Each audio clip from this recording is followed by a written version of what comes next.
I take restoration to mean what the term literally means, right? It's to restore, it's to return it to a prior state or to original state.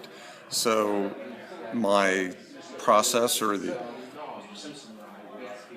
framework that I follow is to get yourself as close, you can't get exactly, but to get as close an approximation to what an audience would have seen in a theater at the time of the original release.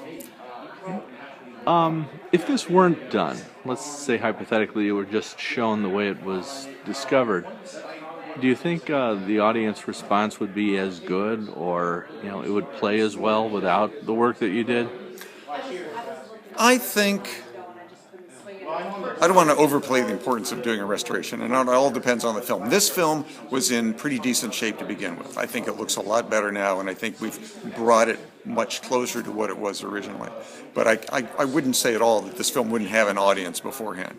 Now, there are other films we've done where we've had to find sources from 2 or 3 different places to reassemble what a film would have been before. And in those are cases where it definitely is a case where a general audience isn't going to watch something that's incomplete or that doesn't make sense or that has severe damage. And in those cases, I think you really are bringing a film back to an audience that it wouldn't otherwise have.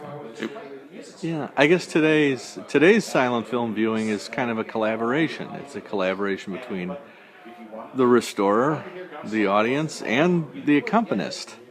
Well, it's definitely, it doesn't have to be restored to be before an audience, but it's definitely a collaboration between the film and the music. There's definitely a 50-50 percentage.